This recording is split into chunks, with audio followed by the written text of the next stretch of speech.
नमस्कार दोस्तों, सक्षम क्लासेस के अंदर आपका हार्दिक स्वागत है। मित्रों, हम बात कर रहे थे राजस्थान के प्रमुख साहित्यकारों के बारे में। दो पार्ट हमने देखे थे। आज हमारा ये तीसरा पार्ट है, इसमें कुछ और इम्पोर्टेंट साहित्यकारों के बारे में बात करने वाले हैं। अगर आपने पहले वाले पार्ट नहीं देखे हो तो उनको भी जरूर देखें। ठीक है मित्रों, तो मैं बढ़ता हूँ आगे और बात करता हूँ आज के पहले साहित्यकार मुंशी देवी प्रसाद। ठीक है, मुंशी देवी प्रसाद।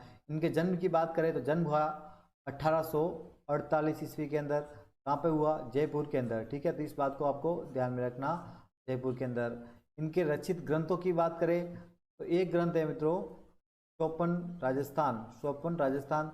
दूसरा है मारवाड़ का भूगोल। ठीक है, दोनों आपको याद रखने हैं। इसके अलावा मित्रों इन्होंने बाबरनामा, हुमायूंनामा, जहांगीरनामा, औरंगजेबनामा का हिंदी में अनुवाद किया। ठीक है, इनको भी आपको याद रखना।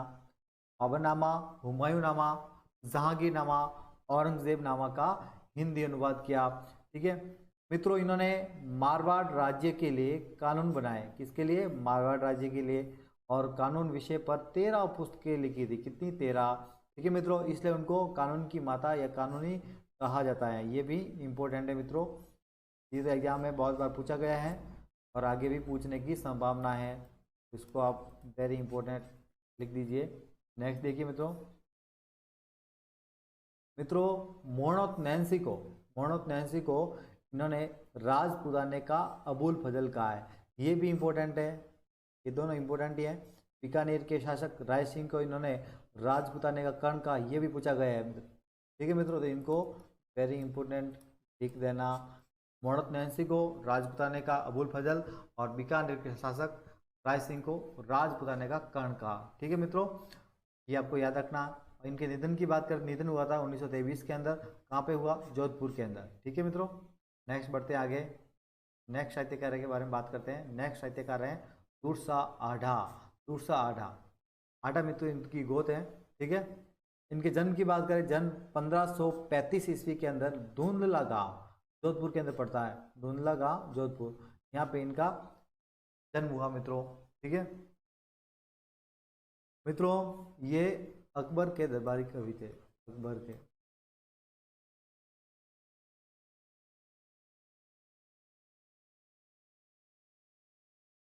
ठीक है मित्रों, इनकी प्रमुख रचनाओं के बारे में अगर बात करें तो विरुद्ध छहत्री, जिसके अंदर महाराणा प्रताप की शौर्य गाथा है।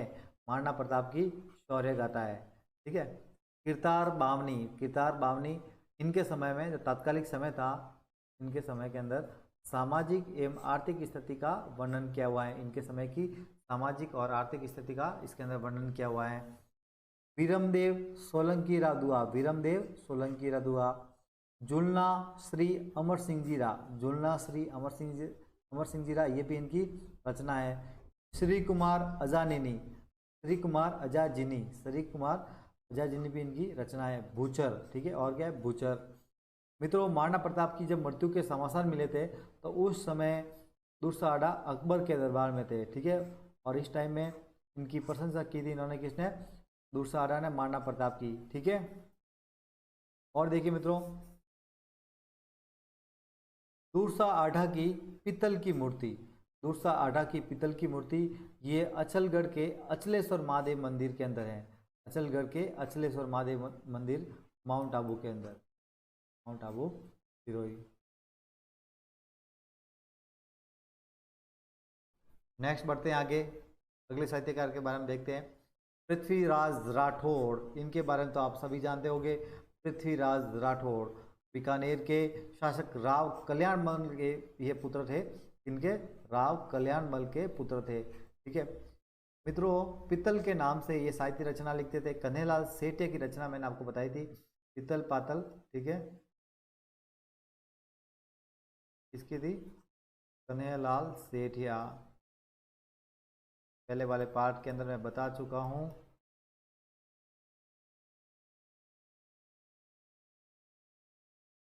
नेक्स्ट बढ़ते हैं आगे और देखते हैं। इनका उपनाम डिंगल का हैरोस ये कहा था डॉक्टर एलपी टेसीटोरी ने। एलपी, इनके बारे में मित्रों डिटेल से बता चुका हूं, पहले वाले पार्ट के अंदर पढ़ाया था मैंने। अकबर ने पृथ्वीराज राठौड़ को गागरों दूर की जिम्मेदारी सौंपी थी। मित्रों 1570 के अंदर अकबर ने नागौर के अंदर, कहाँ पे, नागौर के अंदर दरबार आयोजित किया था। इस दरबार के अंदर बहुत सारे राजपूत राजाओं ने इनकी अधीनता स्वीकार कर ली थी, ठीक है। और इसी समय ये अकबर की सेवा में चले गए थे पृथ्वीराज राठौड़ और राय सिंह, इनके जो भाई थे, ठीक है। ये बात को आपको ध्यान में रखना है। इनकी प्रमुख रचनाओं के बारे में बात करें तो वैली कृष्ण रुक्मणीरी, वैली कृष्ण रुक्मणीरी। मित्रों ये डिंगल शैली के अंदर है। किस शैली के अंदर? डिंगल शैली के अंदर, डिंगल भाषा के अंदर इनकी रचना जो है वो गागरोन दुर्ग में रहकर इन्होंने की थी।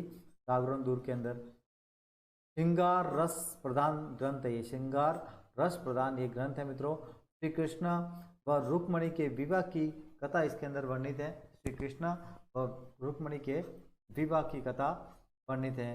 दूरसा आढ़ा, मित्रों दूरसा आढ़ा ने इससे पंचम वेद और 19वां पुराण का, अभी जो मैंने बात की थी दूरसा आढ़ा वही है, ठीक है। इसको पंचम वेद और 19वां पुराण का, किसको? वैली कृष्ण रुक्मणीरी। प्रकाश में लाने का श्रेय एलपी टेसिडोरी को जाता है। एलपी टेसिडोरी इटली के थे, मैंने आपको बता चुका हूँ, ठीक है। इटली के अंदर उदीना गांव में उनका यहाँ पे जन्म हुआ था। बीकानेर इनकी कार्यस्थली थी। ये मैं पूरा डिटेल से पहले वाले पार्ट के अंदर बता चुका हूँ। कर्नल टॉड ने मित्रों इस ग्रंथ की तुलना 10,000 घोड़ों के बल से की। तो देखो मित्रों कि कितना ये ग्रंथ महान ग्रंथ है। इसी से आप पता लगा सकते हो कि कर्नल जेम्स टॉड ने इसकी तुलना 10,000 घोड़ों के बल से की थी, ठीक है। नेक्स्ट और जो रचनाएं हैं पृथ्वीराज राठौड़ की, उनके बारे में देखते हैं। दशम भागवतरा दुहा, दशम भागवतरा दुहा ये भी पृथ्वीराज राठौड़ की रचना है। गंगा लहरी, ठीक है, गंगा जी रादुहा और ठाकुर जी रादुहा। मित्रों इनके निधन 1600 ईस्वी के अंदर हुआ था। ये कहा जाता है कि इन्होंने यानी पृथ्वीराज राठौड़ ने अकबर को 6 महीने पहले ही बता दिया था। अकबर को 6 महीने पहले ही बता दिया था कि मेरी मृत्यु हो कब होगी, ठीक है मित्रों। 6 महीने पहले इन्होंने बता दिया था। इसके अनुसार इनकी जो निधन की तिथि है वो है 1600 ईस्वी। नेक्स्ट देखते हैं सीताराम लालस। सीताराम लालस के बारे में बात करते हैं मित्रों। नैरवा गांव जोधपुर, नैरवा गांव जोधपुर के अंदर इनका जन्म हुआ था। और इनका जो उपनाम है राजस्थानी भाषा का पाणिनि, राजस्थानी भाषा का पाणिनि इनका उपनाम है। इनकी रचनाओं के बारे में बात करें तो एकमात्र रचना थी मित्रों राजस्थानी भाषा का शब्दकोश, राजस्थानी भाषा का शब्दकोश, जिसके अंदर में 10 खंडों में 2 लाख से अधिक शब्द है। 2 लाख से अधिक शब्द है मित्रों, वेरी इंपॉर्टेंट है, ठीक है। इसी कारण इसको कहा गया है एनसाइक्लोपीडिया ऑफ ब्रिटानिका ने इनको कहा है राजस्थानी जुबा की मशाल। राजस्थानी जुबा की मशाल कहा है किसने? एनसाइक्लोपीडिया ऑफ ब्रिटानिका ने मित्रों। तो वेरी इंपॉर्टेंट, इसको भी कर लो। इस प्रकार से पूछा जा सकता है कि किस रचना को एनसाइक्लोपीडिया ऑफ ब्रिटानिका ने राजस्थान जुबा की मशाल कहा है। तो मित्रों ये बात हुई सीताराम लालस के संदर्भ में। नेक्स्ट बढ़ते हैं और साहित्यकारों के बारे में बात करते हैं। पंडित जाबरमल शर्मा, पंडित जाबरमल शर्मा, इनके जन्म की बात करें तो वर्ष 1945 के अंदर जसरापुर खेतड़ी जो कहाँ पड़ता है झुंझुनू जिले के अंदर, वहाँ पे इनका जन्म हुआ था। मित्रों पत्रकारिता के संदर्भ में इन्होंने बहुत कार्य किए थे, इस कारण इनको पत्रकारिता के भीष्म पितामह भी कहा जाता है, ठीक है। इनका बहुत सारा योगदान दिया था, उन योगदान के लिए ही पत्रकारिता के भीष्म पितामह कहा जाता है पंडित जाबरमल शर्मा को। मित्रों कलकत्ता से इन्होंने ज्ञानोदय और मारवाड़ी बंधु, ज्ञानोदय और मारवाड़ी बंधु का संपादन किया था।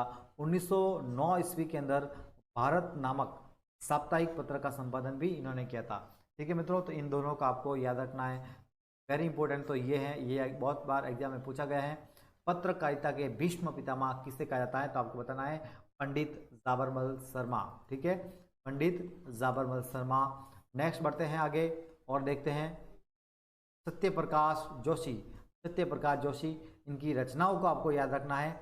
दीवा कांपे क्यों, दीवा कांपे क्यों, लश्कर नाथा में, लश्कर नाथा में, मारू मारू, ऊंजली, राधा और बोल भारमली, ये तो वेरी इंपॉर्टेंट है मित्रों, एग्जाम में बहुत बार पूछा गया है।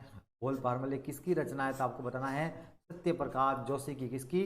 सत्य प्रकाश जोशी की। नेक्स्ट बढ़ते हैं आगे। चंद्र सिंह बिरकाली, चंद्र सिंह बिरकाली, बिरकाली इनका गांव है मित्रों, जो कहाँ पड़ता है? हनुमानगढ़ जिले के अंदर पड़ता है। चंद्र सिंह बिरकाली, बिरकाली गांव कहाँ पड़ता है? हनुमानगढ़ जिले के अंदर। मित्रों प्रमुख रचनाओं के बारे में बात करें, बादली, बादली इनकी प्रमुख रचना है। आधुनिक राजस्थानी भाषा की प्रथम काव्य कृति है मित्रों, आधुनिक राजस्थानी भाषा की प्रथम काव्य कृति कौन सी है? तो आपको बताना है चंद्र सिंह बिरकाली की बादली, ठीक है। और इसके अलावा लू, लू, ठीक है मित्रों। तो ये तो बात हुई चंद्र सिंह बिरकाली के बारे में। नेक्स्ट बढ़ते हैं आगे और बात करते हैं केसरी सिंह भारत, केसरी सिंह भारत महान क्रांतिकारी, इनका पूरा परिवार क्रांतिकारी था। इनके भाई जोरावर सिंह भारत, ठीक है, इनके पुत्र प्रताप सिंह भारत, जिन्होंने अपने देश की आज़ादी के लिए अपना महत्वपूर्ण योगदान दिया था, ठीक है मित्रों। तो बात करते हैं केसरी सिंह भारत के बारे में। मित्रों मजा आ रहा हो आपको तो सब्सक्राइब जरूर कीजिए, अपने दोस्तों के साथ में शेयर भी कीजिए, जिससे इस प्रकार का नॉलेज उनको भी मिल सके। जन्म की बात करें 1872 ईस्वी के अंदर देवपुरा गांव शाहपुरा भीलवाड़ा के अंदर इनका जन्म हुआ था। देवपुरा गांव शाहपुरा भीलवाड़ा के अंदर केसरी सिंह भारत का जन्म हुआ था। ये डिंगल भाषा के महान कवि हुए, डिंगल भाषा के महान कवि, चारण जाति से ये संबंध रखते थे मित्रों। और इनकी कर्मभूमि कोटा रही, कर्मभूमि कोटा रही मित्रों। कोटा के अंदर ही इन्होंने वीर भारत समाज, वीर भारत सभा, वीर भारत सभा की स्थापना की, वीर भारत समाज की स्थापना की थी विजय सिंह पतेक ने, ठीक है मित्रों। तो वीर भारत सभा की स्थापना केसरी सिंह भारत ने की थी 1910 ईस्वी के अंदर, 1910 ईस्वी के अंदर। ये कोटा कहाँ पे की? कोटा में बता दिया। अभिनव भारत संघ की एक शाखा के रूप में, अभिनव भारत संघ जिसकी स्थापना की थी किसने? वीर सावरकर ने मित्रों, ठीक है। और इनमें जो सहयोग किया था वो किया था गोपाल सिंह खरवा, गोपाल सिंह खरवा ने इनका सहयोग किया था। इनकी प्रमुख रचनाओं के बारे में देखिए,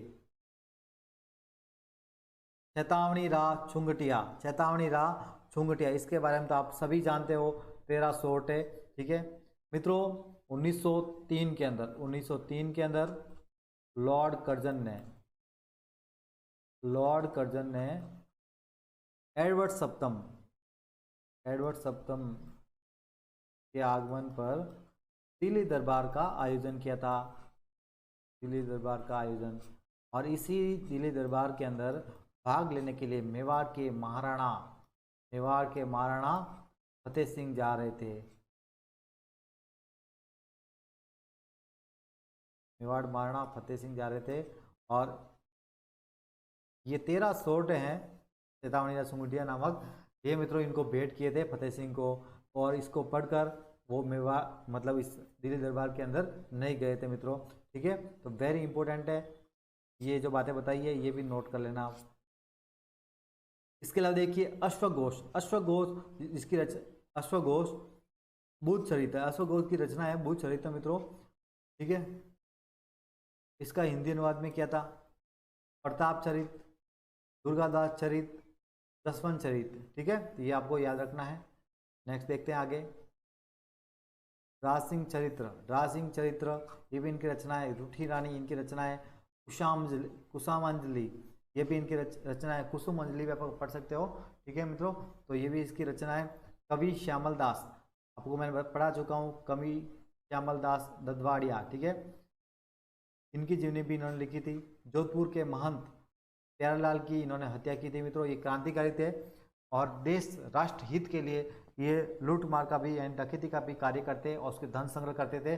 और उसके बाद क्रांतिकारियों की मतलब सेवा के लिए, क्रांतिकारियों के सहयोग के लिए लगाते थे मित्रों। इन्होंने इस संदर्भ में जोधपुर के महंत प्यारेलाल की 1912 के अंदर हत्या कर दी थी और 1914 के अंदर इनको जेल हुई थी। कितने साल की? 20 साल की जेल हुई थी मित्रों, 20 साल की, ठीक है। और इनको बिहार की हजारीबाग जेल के अंदर बंद किया गया था। हजारीबाग जेल के अंदर वहाँ पे एक अंग्रेज अधिकारी था जिसका नाम था कर्नल मिक, ठीक है। कर्नल मिक की सहायता से अवधि को कम कर दिया था कर्नल मेघ। ठीक है मित्रों, इस बात को भी आपको ध्यान रखना। इनका निधन हुआ था 1941 के अंदर, 1941 के अंदर इनका निधन हो गया। केसरी सिंह बारठ की हवेली, केसरी सिंह बारठ की हवेली की बात करें तो ये कहाँ पे है, शाहपुरा भीलवाड़ा के अंदर, शाहपुरा भीलवाड़ा के अंदर केसरी सिंह बारठ की हवेली है। तो ये तो बात हुई केसरी सिंह बारठ के बारे में मित्रों। नेक्स्ट देखते हैं मोहनत नैन्सी, मोहनत नैन्सी के बारे में बात कर लेते हैं। इनके जन्म की बात करें 1610 ईस्वी के अंदर जोधपुर के ओसवाल जैन परिवार के अंदर इनका जन्म हुआ था। जोधपुर के ओसवाल जैन परिवार के अंदर इनका जन्म हुआ। मित्रों इन्होंने मारवाड़ के अंदर जनगणना करवाई थी, इस कारण इनको राजस्थान की जनगणना के अग्रज भी कहा जाता है, राजस्थान की जनगणना के अग्रज भी कहा जाता है। जोधपुर के महाराजा जसवंत सिंह प्रथम के दरबारी कवि और दीवान रहे। इसके पहले मित्रों महाराजा गज सिंह के भी ये दीवान रह चुके हैं, महाराजा गज सिंह। इनकी प्रमुख रचनाओं के बारे में बात करते हैं। देखिए मित्रों प्रमुख रचनाएं, मोहनत नैन्सी रिख्यात, मोहनत नैन्सी रिख्यात ये डिंगल भाषा के अंदर है। कौन सी भाषा, डिंगल भाषा के अंदर। और राजस्थान के विभिन्न राज्यों व मध्य भारत का इतिहास इसके अंदर वर्णित है। ये राजस्थान की सबसे प्राचीन और विश्वसनीय ख्यात है, राजस्थान की सबसे प्राचीन और विश्वसनीय ख्यात है कौन सी, मोहनत नैन्सी रिख्यात। वेरी वेरी इंपॉर्टेंट, आप लिखा सकते हो। ये राजस्थान का प्रथम ऐतिहासिक ग्रंथ माना गया है, राजस्थान का प्रथम ऐतिहासिक ग्रंथ माना गया है। इसके अंदर राजपूतों की 36 शाखाओं का वर्णन किया गया है मित्रों। वेरी इंपॉर्टेंट, लगा दो, वेरी इंपॉर्टेंट। राजपूतों की 36 शाखाओं का इसके अंदर वर्णन किया गया है। ख्यात का हिंदी अनुवाद, ठीक है, इस ख्यात का जो हिंदी अनुवाद है वो क्या था, राम नारायण दुगड़ ने, किसने किया था, राम नारायण दुगड़ ने। मित्रों ये छोटी छोटी बातें मित्रों इनको याद रखना। छोटे छोटे एग्जाम होते हैं जो कांस्टेबल होते हैं, जो ऑनलाइन एग्जाम होते हैं मित्रों, उसमें इस प्रकार के क्वेश्चन बहुत बार पूछे गए हैं। ठीक है, इसका जो संपादन है बद्री प्रसाद साकरिया तथा नारायण सिंह भाटी ने किया था, बद्री प्रसाद साकरिया तथा नारायण सिंह भाटी ने किया था। नेक्स्ट है मारवाड़ परगनारी विगत, मारवाड़ परगनारी विगत, इसको मित्रों मारवाड़ राज्य का गजेटियर कहा जाता है, मारवाड़ राज्य का गजेटियर कहा जाता है। ठीक है, और इसके अंदर मारवाड़ राज्य के राजस्व व ग्रामीण जीवन संबंधी तथ्यों का उल्लेख किया गया है। मारवाड़ राज्य के राजस्व व ग्रामीण जीवन संबंधी तथ्यों का इसके अंदर उल्लेख किया गया है। मित्रों मुंशी देवी प्रसाद, मुंशी देवी प्रसाद ने इन्हें राजपुताने का अबुल फजल कहा था, ये पहले ही बता चुका हूँ मित्रों। कालिका रंजन कानूनगो, कालिका रंजन कानूनगो ने मोहनत नैन्सी को अबुल फजल से भी अधिक योग्य बताया था मित्रों। मित्रों थोड़ी सी बात और कर लेते हैं मित्रों। जब जो राजा कौन थे, जसवंत सिंह प्रथम, ठीक है, जसवंत सिंह प्रथम के ये दरबारी विद्वान थे मित्रों, ये मैं पहले ही बता चुका हूँ। ये जब शिवाजी के विरुद्ध अभियान पे गए थे, शिवाजी के विरुद्ध अभियान पे किसने भेजा था, औरंगजेब ने। इस टाइम में मोहनत नैन्सी और उनके भाई सुंदरदास वो भी साथ में थे। फिर मोहनत नैन्सी और सुंदर इनके जसवंत सिंह प्रथम के बीच में अनबन हो गई। उसके बाद ऐसा कहा जाता है कि इनको जेल में डाल दिया गया और जेल में ही इनके भाई और दोनों ने यातनाओं से परेशान होकर आत्महत्या कर ली थी। ठीक है, तो इस बात को भी आपको ध्यान में रखना है। नेक्स्ट है पंडित भाव भट्ट, पंडित भाव भट्ट के बारे में देखते हैं। बीकानेर के शासक महाराजा अनूप सिंह के दरबारी कवि थे, बीकानेर के शासक महाराजा अनूप सिंह के दरबारी कवि थे मित्रों। इनके रचित प्रमुख संगीत ग्रंथ हैं, उनके बारे में देख लीजिए।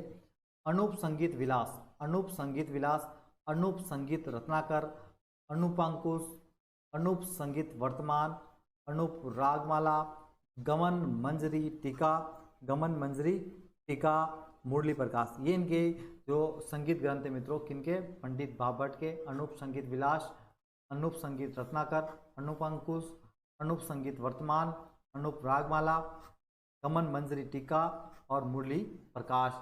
ये तो बात हुई पंडित भाव भट्ट के बारे में। नेक्स्ट देखिए महाकवि माघ, महाकवि माघ के बारे में बात करते हैं। इनका जो जन्म है वो हुआ था भीनमाल जालोर के अंदर, भीनमाल जालोर के अंदर। संस्कृत के महाकवि थे। ठीक है, इनकी जो एकमात्र रचना है, प्रसिद्ध रचना है, सभी जानते होंगे, शिशुपाल वध, शिशुपाल वध, जिसके अंदर साहित्य, व्याकरण शास्त्र, नीति शास्त्र, पुराण, आयुर्वेद, न्याय, ज्योतिष, प्राकृतिक सौंदर्य, ग्राम्य जीवन और राजनीति शास्त्रों के सिद्धांतों के संदर्भ में वर्णन किया गया है मित्रों। तो केवल आपको इसमें ये याद रखना है और ये याद रखना है, ठीक है मित्रों। शिशुपाल वध इनकी रचना है। कहाँ के निवासी थे? बिनमाल जालोर के। नेक्स्ट देखिए मित्रों, ब्रह्मगुप्त। ब्रह्मगुप्त इनका जन्म भी बिनवाल जालोर के अंदर हुआ था। ये गुप्त काल के प्रमुख खगोल शास्त्री थे। गुप्त काल के प्रमुख खगोल शास्त्री थे। इनकी प्रमुख रचनाओं की बात करें तो एक है ब्रह्मस्फुट सिद्धांत। ब्रह्मस्फुट सिद्धांत ये भारतीय खगोल शास्त्र का प्रामाणिक ग्रंथ है। भारतीय खगोल शास्त्र का प्रामाणिक ग्रंथ है। और एक खंड खाद्यम, ठीक है, खंड खाद्यम, ये भी इनकी रचना है मित्रों, ये आपको याद रखना है। नेक्स्ट बढ़ता हूँ आगे और देखिए मणि मधुकर। मणि मधुकर इनका जन्म 1942 के अंदर राजगढ़ सुरू जिले के अंदर हुआ था, ठीक है।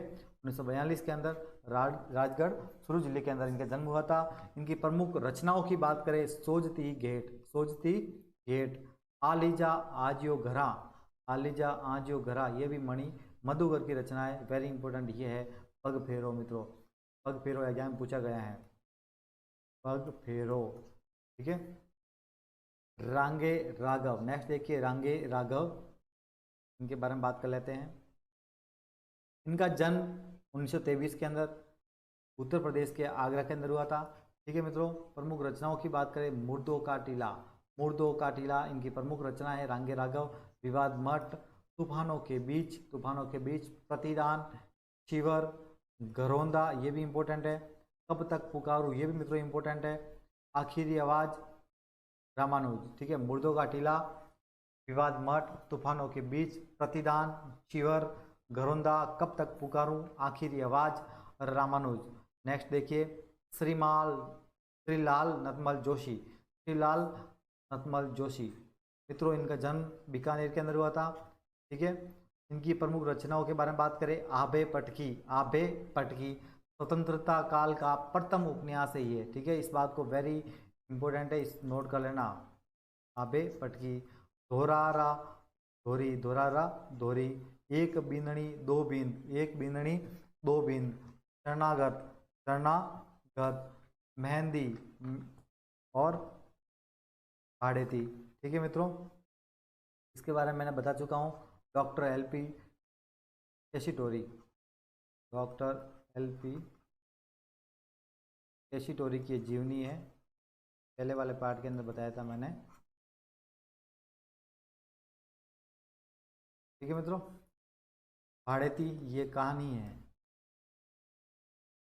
और देखिए और इनकी रचना है, पानियोड़ी कुंवारी, ये भी कहानी है, और मोलायडी लाड़ी, ये दोनों कहानियाँ हैं, ठीक है मित्रों। इनको जो प्रमुख पुरस्कार प्राप्त हुए, बिहारी पुरस्कार, सिंहा अवार्ड, पद्मश्री और राजस्थान रत्न 2012 के अंदर। तो मित्रों ये प्रमुख साहित्यकार थे, वो खत्म होते हैं। जितने भी इम्पोर्टेंट साहित्यकार थे मित्रों हमने लिए हैं। बाकी कुछ एक साहित्यकार जैसे मंडन मिश्र है, मंडन है, चक्रपाणी मिश्र, चंद्र बरदाई, इन सभी के बारे में अपन जब इतिहास पढ़ेंगे तो उसमें बात करेंगे, इसलिए मैंने इनको यहाँ पे नहीं लिखा है। जैसे कुंभा भी थे, जसवंत सिंह प्रथम भी थे, कुछ एक है जो अपन इतिहास के पढ़ेंगे उसमें बात करेंगे, ठीक है मित्रों। धन्यवाद।